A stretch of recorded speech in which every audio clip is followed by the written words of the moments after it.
god so connected to something that you would worship it in the religious sense? Well, this is what exactly happens in Peter Shaffer's Equus, a postmodern drama whose plot develops in a mental hospital, and the psychiatrist Martin Dysart tries to discover why a 17-year-old boy called Alan Strang has blinded 6 horses at the local stables. Later, Dysart finds out that the boy's story is a lot more complicated than expected. The young boy's affection towards horses, and the fact that he was raised by a religious mother and a father who was an atheist, made him create his own religion, as his god he called Equus, a Latin word for horse.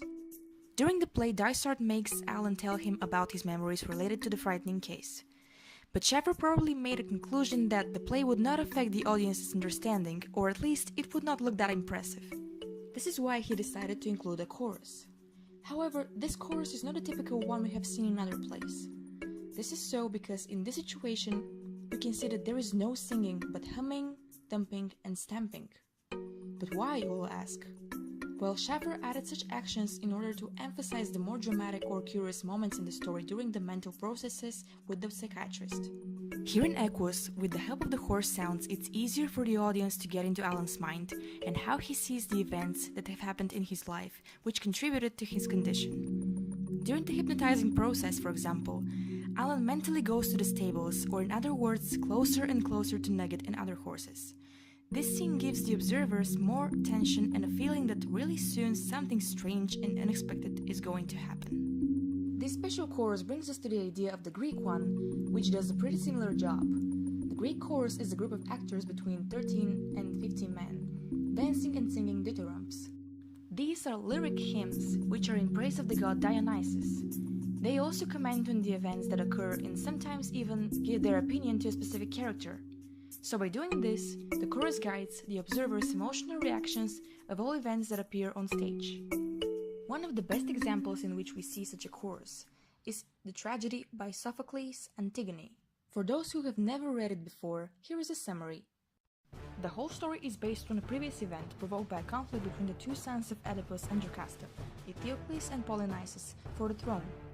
As Polynices was forced to leave Thebes by his brother, later he convinced more people to attack him and the city. In this battle, both the 2 brothers died, as the new king of Thebes, Creon, prohibited Polynices' body to be buried, because he was considered a traitor. So the story itself is about their sister Antigone, who buried Polynices despite the king's prohibition. This is why she was imprisoned in sepulchre and sentenced to death.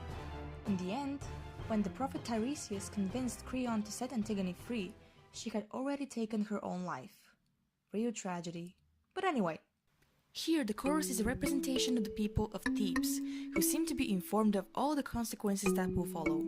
For instance, they notify Antigone about her brother's deaths, and also share their thoughts about the situation, and foreshadow upcoming events throughout the whole play. Eventually, everything they say turns out to be true.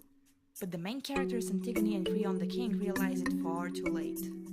This emphasizes the essential role of the chorus. It does not only narrate the story, but somehow affects the main characters' minds and therefore the development of the plot. If we have to connect the choruses from the 2 plays, we may say that they're very similar. Firstly, they both foreshadow events significant for the development of the stories and stay on stage to the very end. Secondly, they both represent the presence of a god or many gods. In Shaffer's play, we see Equus the god, and in Antigone, there are gods like Zeus, Aphrodite, etc. We can even find a connection between the horses' heads and the Greek masks that often occur in Greek choruses, and the fact that both of them reveal some parts of people's faces under their masks. Of course, there are some differences too. In Equus, the chorus contributes to the sound effects that create some tension in the most important scenes of the story. In Antigone, the chorus speaks. It narrates and even talks about future key events. Here it consists of non-individualized people that do not have other roles in the tragedy, and in Equus the chorus is composed of all the actors that do not play at some exact scenes. When they do not have anything to say, they're part of it. So this is why the 2 choruses are so similar but still extremely different at the same time. But no matter how different they are, they have one and the same function, influencing and developing the particular plot. And this is the reason of their importance. And of course, their second significant function is to impress and convince the audience that the specific play they're watching is worth it.